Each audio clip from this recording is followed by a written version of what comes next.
Hi students, today we are going to see a figures of speech from the poem The Secret of the Machines. So here, இப்போ last 2 வீடியோஸாக நம்ம என்ன பார்த்துட்ருக்கோன்னா பர்டிகுலராக ஒவ்வொரு போயமும் அந்த போயமில் என்னென்ன figures of speech இருக்குது அப்படின்றத தான் பார்த்துட்ருக்குறோம். ஸோ இதுக்கு முன்னாடி ஃபிகர்ஸ் ஆஃப் ஸ்பீச்சோடைய டெஃபினிஷனை நம்ம ஒரு 2 கிளாஸஸ் பார்த்துருக்குறோம். ஸோ இப்போ நம்ம பார்க்குறது it's very important for us. So we are having 5 mark for this.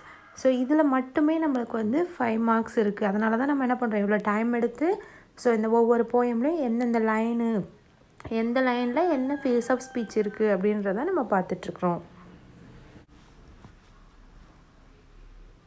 Now move to the lesson. Here rhyming scheme. So rhyming scheme நம்ம என்ன பண்ணோன்னா அந்த எண்ட் ஆஃப் த லைனில் இருக்கிற லாஸ்ட் வேர்டு இருக்கு இல்லையா, ஸோ அதை அண்டர்லைன் பண்ணிக்கிட்டு ஸோ இப்போ மைன், பிட், டிசைன், ஃபிட். ஸோ இப்போ மைன் ஃபஸ்ட்டு இருக்கிறதுக்கு ஏன்னு கொடுத்துப்போம். அதே சவுண்ட் வர வேர்டு எங்கே திரும்ப வருதோ அங்கே திரும்ப again we are giving for A. Fit அதுக்கு பி. ஸோ ஃபிட் இது ரெண்டோட சவுண்டும் ஒரே மாதிரி இருக்கிறதுனால பி. அப்போ இதனுடைய ரைமிங் ஸ்கீம் என்னென்னா A B A B. So for the next stanza ask, play, task, day. A B A B. So for this poem, all the stanzas having a rhyming scheme for ABAB. இந்த போயமில் வர எல்லா ஸ்டான்ஸாவுக்குமே ரைமிங் ஸ்கீம் சேமாக தான் இருக்குது. But எல்லா போயம்லேயும் இப்படி இருக்காது. ஒவ்வொரு போயமுக்கு ஒவ்வொரு மாதிரி இருக்கும். ஒரு சில போயமில் பார்த்தா ஒரு 2 ஸ்டான்ஸாவுக்கு ஒரே ரைமிங் ஸ்கீம் வரும், திரும்ப சேஞ்ச் ஆகும். ஒரு சில போயமில் 4 ஸ்டான்ஸா இருக்குன்னா 4 ஸ்டான்ஸாவுக்குமே எப்படி இருக்கும், வேறு வேறு ரைமிங் ஸ்கீம் வரும். So but for this poem all the stanzas having rhyming scheme for ABAB. See this? Drive, dive. Light, right. ABAB. Live, lie. Forgive, die. ABAB. Rhyming scheme for same. Eyes, size. Again, brain. So rhyming scheme is ABAB. Here for this stanza, each and every line it was started with we were. So அப்போது ஒரு குறிப்பிட்ட, அதாவது அந்த லைன்ஸில் ஒரு குறிப்பிட்ட words again repeat ஆகும்போது we are called that anaphora. So repeated words. இந்த 4 லைன்ஸ்லையுமே பார்த்தோன்னா we were அப்படின்றது அகெயின் திரும்ப ரிப்பீட் ஆகிருக்கு. அதாவது அப்படியே தான் ஸ்டார்ட் ஆகிட்டு இருக்குது. ஸோ இதை நம்ம என்ன சொல்கிறோன்னா anaphora. Rhyming words ask, task, play, day. So நம்ம ரைமிங் ஸ்கீம் கண்டுபிடிக்கிறோம் இல்லையா, அதிலே ரைமிங் வேர்ட்ஸ் இருக்குது. ரைமிங் வேர்ட்ஸ் நம்மளுக்கு ஃபைண்ட் அவுட் பண்ண தெரிஞ்சாலே ரைமிங் ஸ்கீம் நம்ம ஈஸியாக எழுதிடலாம். Hyperbole, we will serve you 4 and 20 hours a day. So இதில் இருக்கிற ஃபிகர்ஸ் ஆஃப் ஸ்பீச் என்ன அப்படின்னு பார்த்தோன்னா ஹைப்பர் போல், அதாவது ஹைப்பர் கொஞ்சம் எக்ஸ்ட்ராடினரியாக சொல்கிறது. ஸோ இந்த மிஷின்ஸ் இங்கே என்ன சொல்லுதுன்னா we are working for 24 hours, அதை தான் 4 and 20 hours a day. So அப்போ ஒரு நாள்னு எடுத்துக்கிட்டால் we are having 24 hours. அந்த 24 ஹவர்ஸுமே இந்த மிஷின்ஸ் என்ன பண்ணுதுன்னா ஒர்க் பண்ணிகிட்டு இருக்குது. there's no rest for the machines. அதாவது நாங்கள் எப்போவுமே வேலை செஞ்சுக்கிட்டே தான் இருக்கோம். ஸோ ஹியூமன் பீயினாக இருக்கிற நீங்கள் கூட என்ன பண்ணலாம், ரெஸ்ட் எடுக்கலாம். பட் நாங்கள் ரெஸ்ட் எடுக்காமல் வேலை செஞ்சுட்டே இருக்கிறோம் அப்படின்னு சொல்லி கொஞ்சம் எக்ஸ்ட்ராடினரியாக சொல்கிறதுனால this is for hyperbole. Assonance. So here assonance means repeated vowel sound. So vowel sound repeat ஆச்சுன்னா தட்ஸ் கால்ட் அசோனன்ஸ். இப்போது அந்த ஒரு லைனில் எப்படி இருக்குன்னா ஆல், ஆஸ்க் அப்படின்னு சொல்லி இந்த ரெண்டுமே வருது, அதனால் assonance. Imagery. We can see and hear and count and read and write. So here இங்கே மிஷின்ஸ் என்ன சொல்லுதுன்னா எங்களால் கேட்க முடியும், we can see, hear கேட்குறோம், பார்க்குறோம், count, read and write count பண்ணுறோம், ரீட் பண்ணுறோம், ரைட் பண்ணுறோம் அப்படின்னு சொல்லிகிட்ருக்கு. ஸோ அப்போது ஒரு விஷயம் சொல்லும்போதே அதை நம்ம இமேஜினேஷனில் கொண்டுட்டு வர்றது. மிஷினை எழுதுமா, எப்படி எழுதுது, மிஷின் பார்க்குதா, கேட்குதா அப்படின்னு சொல்லி நம்ம என்ன பண்ணுறோம், நம்ம இமேஜினேஷன் அங்கே கொண்டுட்டு போகிறோம் இல்லையா, தட்ஸ் கால் இமேஜரி. அதாவது அந்த லைனில் அந்த சொல்கிற வார்த்தைகளை வச்சு நம்மளுக்கு என்ன இமேஜின் பண்ணி பார்க்கணும், நம்ம மனக்கண் முன் நிற்கிதுன்னு சொல்லுவாங்க இல்லையா, so that's call imagery. personification, already we know that. So அதாவது ஒரு உயிருள்ள பொருளை உயிரில்லாத பொருள் கூட சேர்த்து சொல்லுவாங்களே inanimate object. So that's called personification. Here we can pull and haul and push and lift and drive. So here இங்கே மிஷின்ஸ் என்ன பண்ணுதுன்னா புல் பண்ணுது, இழுக்குது, ஹால் தள்ளுது, புஷ் பண்ணுது, தூக்குது, ட்ரைவ் பண்ணுது, இப்படி எல்லா வேலையும் என்ன பண்ணுதா மிஷின்ஸு செய்யுது அப்படின்னு சொல்கிறாங்க. இப்போ ஒரு ஹியூமன் பீயிங் செய்கிறாங்க அப்படின்னு சொன்னால் we can believe that. But here மிஷினை வந்து ஹியூமன் கூட கம்பேர் பண்ணியிருக்கிறாங்க. அந்த மிஷின்ன்றது it's inanimate object. So that was comparing to that that's not comparing.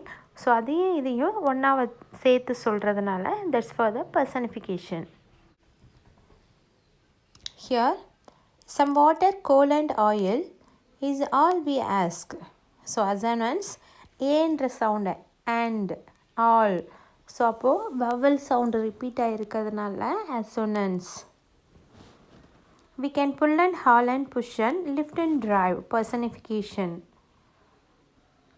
We were cut and filled and tooled and gagged to fit.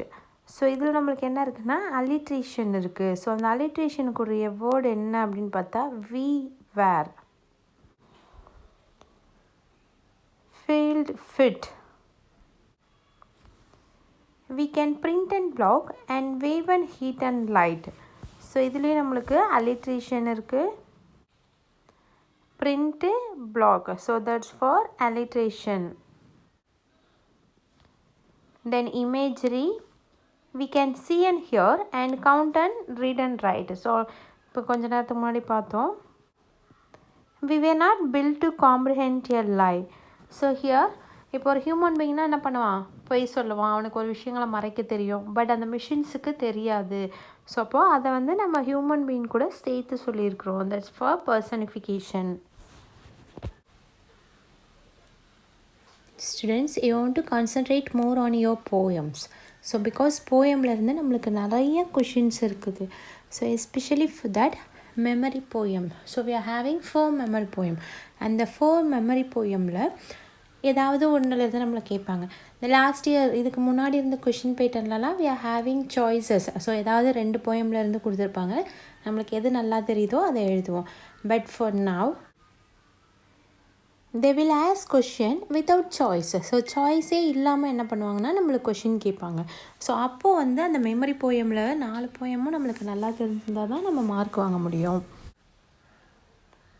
Here memory போயம்க்கு அப்படின்னு பார்த்தோன்னா நம்மளுக்கு 5 marks இருக்குது. ஸோ மெமரி போயம்க்கு மட்டும் 5 மார்க்ஸ் இருக்குது. Without option you have to read for all the 4 memory poem. Second one appreciation question. So நம்மளுக்கு poem appreciation question, போயம்லேருந்து 2 line கொடுத்துட்டு அந்த 2 line 1 or 2 lines they are given. From that they will ask some questions. So அதிலிருந்து நம்மளுக்கு question கேட்பாங்க. So அது வந்து நம்மளுக்கு 6 மார்க்ஸுக்கு இருக்குது. ஸோ இதுலேயும் பார்த்தோன்னாக்கா நம்ம போயம் க்ளோசரிஸ் இருக்குது இல்லையா. ஸோ சம்டைம்ஸ் அந்த க்ளோசரியிலேருந்து ஒரு வேர்டு கொடுத்து அதனுடைய மீனிங் என்ன அப்படின்னு சொல்லி கேட்பாங்க. So you want to read the question as well as for the glossary. Then figure of speech. So in this figure of speech we are having 5 mark for this. So 5 mark இருக்குது நம்மளுக்கு இதில். So அதில் பார்த்தா rhyming word, rhyming scheme, alliteration, இந்த 3 கொஷினும் fixed question கண்டிப்பாக நம்மளுக்கு இருக்கும். So இன்னொன்று அதாவது நம்மளுக்கு 4 கொஷின் தான் கொடுத்துருப்பாங்க. ஸோ 4 கொஷின் கொடுத்துட்டு 5 mark for this figures of speech. So அந்த லாஸ்ட்டாக இன்னொன்று இருக்கு இல்லையா, அதுதான் நம்மளுக்கு இருக்கிற பர்சனிஃபிகேஷன், மெட்டாஃபர், ஹைப்பர்போல். ஸோ அந்த மாதிரி மற்றது என்ன இதெல்லாம் இருக்கோ அதிலேருந்து நம்மளுக்கு கொஷின் கேட்பாங்க. அந்த ஒரு லைனை கொடுத்துட்டு இதில் வந்திருக்கிற ஃபேஸ் ஆஃப் ஸ்பீச் என்ன அப்படின்னு சொல்லி நம்மளுக்கு கொடுப்பாங்க. ஸோ அப்போ அந்த பார்ட்டுக்கு 5 மார்க்ஸ். ஸோ இதுலேயே பார்த்தோன்னா நம்மளுக்கு 16 மார்க்ஸ் இருக்குது. இதை இல்லாமல் poem paragraph 5 mark question and so poem paraphrase கேட்பாங்க. ஏதாவது ஒரு போயம், மெமரி போயம் தான் கேட்கணும்னு இல்லை, வேறு நம்மளுக்கு நார்மல் போயம் இருக்கு இல்லையா, அந்த நார்மல் போயமில் கூட ஒரு ஸ்டான்ஸாவை கொடுத்துருவாங்க. So right the paraphrase for this poem அப்படின்னு சொல்லி கொடுத்துருவாங்க. அப்போது அந்த போயம் லைன் என்ன போயம் லைன் கொடுத்துருக்காங்களோ அதை நம்ம ரீட் பண்ணி அதனுடைய எக்ஸ்ப்ளனேஷனை எழுதுவோம். That's A 5 mark question. So அப்போ நம்மளுக்கு போயம் பார்ட்டுலன்னு பார்த்தாலே நம்மளுக்கு மொத்தமாக 26 மார்க்ஸ் இருக்குது. இதில் மட்டும் டோட்டல் மார்க்ஸே நம்மளுக்கு எவ்வளோ 100 தான். அந்த 100ல் 26 மார்க்ஸ் எதில் இருக்குதுன்னா போயமுக்கு மட்டும் இருக்குது. அதாவது ப்ரோஸை விட போயமுக்கு தான் நம்மளுக்கு அதிகமாக இருக்குது. ப்ரோஸில் நம்ம எடுத்துக்கிட்டோம்னாக்க 2 marks 5 mark and synonym antonyms. So but போயமுக்கும் பார்த்தா அதே மாதிரி அதுக்கு எவ்வளோ இம்பார்ட்டன்ஸ் கொடுத்துருக்காங்களோ அதே மாதிரி இம்பார்ட்டன்ஸ் நம்மளுக்கு போயமுக்கும் இருக்குது. பட் ஆனால் நம்ம என்ன பண்ணுறதில்ல, போயம்னா போயம் பேராகிராஃப் படிப்போம், மெமரி போயம் அதோட அதை தூக்கி போட்டுருவோம். So if you want to score high mark you have to follow all this.